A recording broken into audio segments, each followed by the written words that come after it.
السلام علیکم۔ شفق YouTube channel کے ساتھ میں ہوں آپ کی ہوسٹ مہرما۔ رضیہ سلطانہ ہندوستان کی تاریخ میں دہلی کے تخت پر بیٹھنے والی پہلی اور آخری مسلم خاتون حکمران رضیہ سلطان، اور انہیں رضیہ سلطانہ کے نام سے آج بھی یاد کیا جاتا ہے۔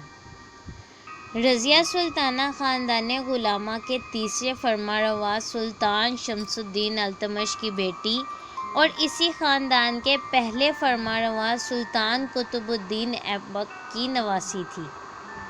بچپن ہی سے وہ بڑی ذہین و فطن تھی۔ سلطان التمش کو علم سے گہرا لگاؤ تھا، اسی لیے اس نے اپنی بیٹی کی تعلیم و تربیت پر بھی توجہ دی۔ رضیہ نے ابتدا قرآن پاک پڑھا، پھر دوسرے علوم تک رسائی حاصل کی۔ اس نے عربی، فارسی، ترکی میں اعلیٰ دستگاہ حاصل کی اور فنون حرب و ضرب میں مہارت حاصل کی۔ اس کے اعلیٰ اوصاف کی بنا پر التمش اسے بے پناہ عزیز رکھتا تھا اور اسے کاروباری حکومت چلانے کے گڑ بھی بتاتا تھا، اور وقتاً فوقتاً امور مملکت میں اس سے مشورہ بھی لیتا تھا۔ اگر کبھی کسی مہم کے سلسلے میں دارالحکومت سے باہر جانا پڑتا تو بیٹوں کی موجودگی کے باوجود رضیہ کو ہی قائم مقام بنا کر جاتا اور اس کی غیر حاضری میں حکومت کے کام خوش اسلوبی سے انجام دیتی اور نظم و نسق میں کسی قسم کا خلل نہ پڑنے دیتی۔ اس طرح اس کو التمش کی زندگی میں ہی حکومت سنبھالنے کی عملی تربیت مل گئی تھی۔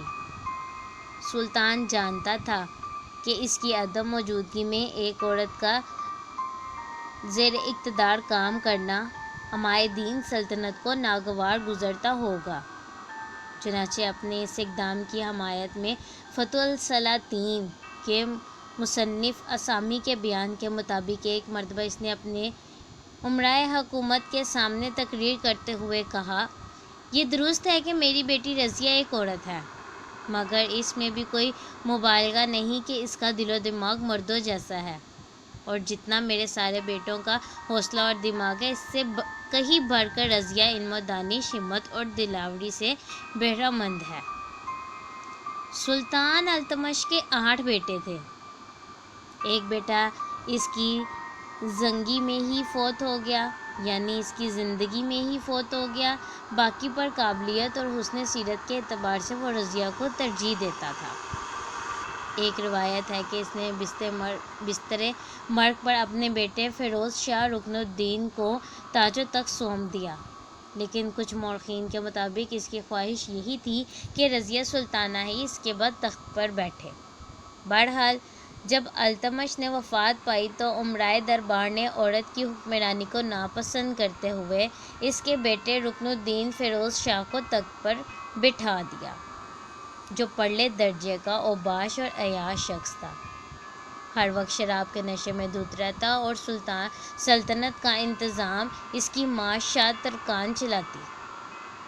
وہ بڑی سنگ دل عورت تھی۔ اس کے مظالم سے لوگوں میں سخت بے چینی پھیل گئی۔ آخر 634 ہجری میں دہلی کی عوام اور فوج نے ایک حصے کی جانب سے رکن الدین فیروز کو معزول کر کے رضیہ کے سلطان ہونے کا اعلان کر دیا۔ رضیہ سلطانہ نے عوام سے وعدہ کیا کہ ان کے فلاح و بہبود کے لیے وہ ہر ممکن کوشش کرے گی۔ اس کے تمام تر اوصاف حمیدہ کے باوجود وزیر سلطنت نظام الملک محمد جلیدی متعدد عمائے دین سلطنت نے، جن میں ملک علاء الدین شیر خانی، ملک سیف الدین کوچی، ملک عزاء الدین کبیر خانی وغیرہ شامل تھے، اسے سلطانہ تسلیم کرنے سے انکار کر دیا اور اس کے خلاف بغاوت کی تیاری شروع کر دی۔ مگر رضیہ سلطانہ نے تنہا اپنی تدبیر و شجاعت سے ان کے درمیان واپس ایسی پھوٹ ڈلوائی اور انہیں ایسا زج کیا کہ وہ ادھر ادھر کی ٹھوکریں کھاتے پھرتے اور انہیں کہیں پناہ نہ ملتی تھی۔ رضیہ سلطانہ نے ان تمام قوانین و ضوابط کو، جو اس کے والد کے عہد میں نافذ تھے اور رکن الدین کے زمانے منسوخ کر دیے تھے، از سرِ نو نافذ کیا۔ اور مختلف عہدوں پر ایسے لوگوں کو فائز کیا جو حقیقی معنوں میں قابل اور باصلاحیت تھے۔ رضیہ سلطانہ کا نظام حکومت نہایت عادلانہ تھا۔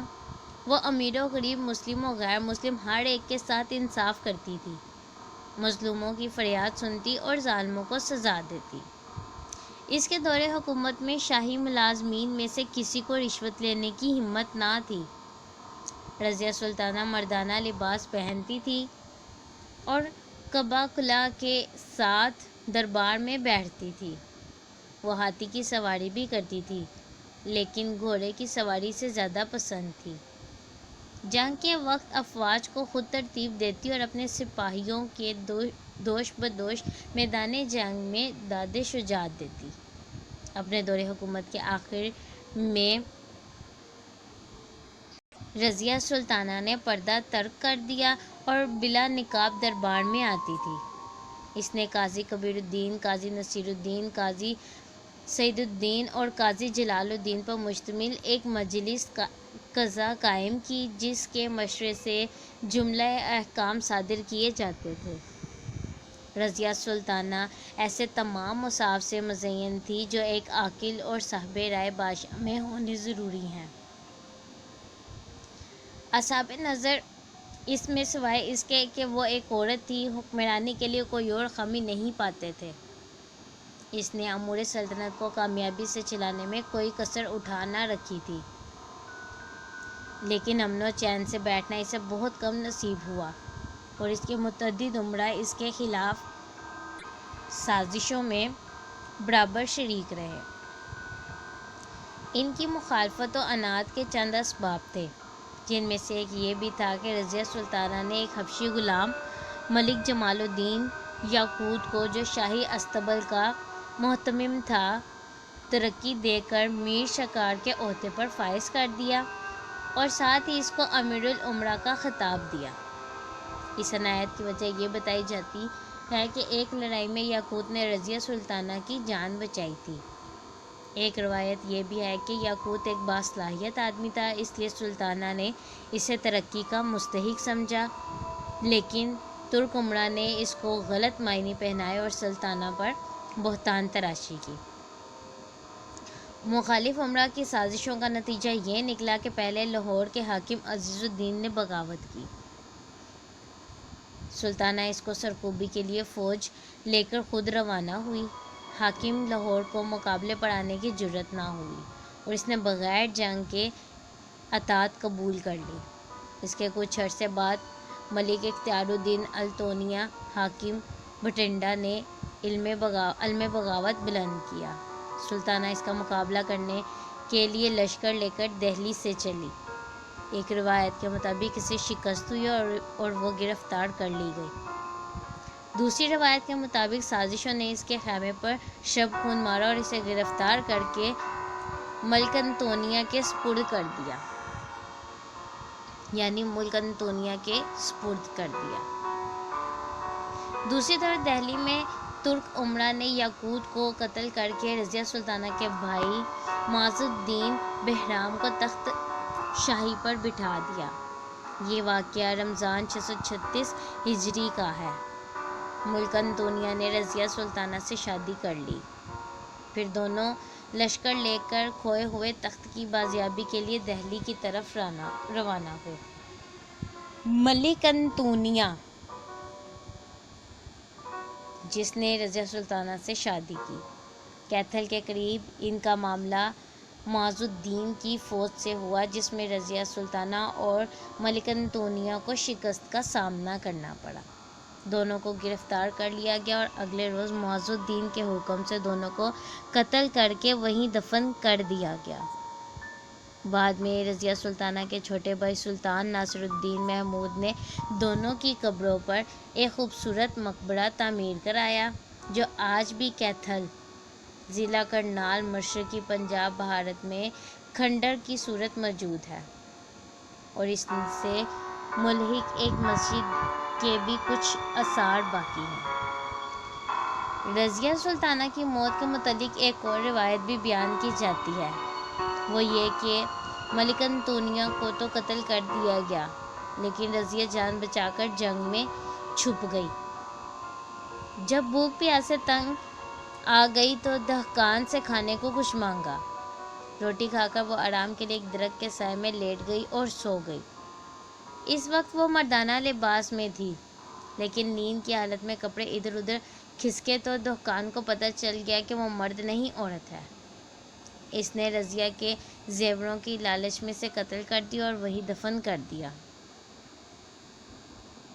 جب وہ زیورات فروخت کرنے شہر گیا تو پکڑا گیا۔ پوچھ گچھ پر اس نے سارا واقعہ سنایا۔ چنانچہ ملکہ کی نعش کو وہاں سے نکال کر دہلی کے قریب دریا جمنا کے کنارے دفن کر دیا گیا۔ یہ قبر اب بھی موجود ہے، لوگ اسے رجی کی درگاہ کہتے ہیں۔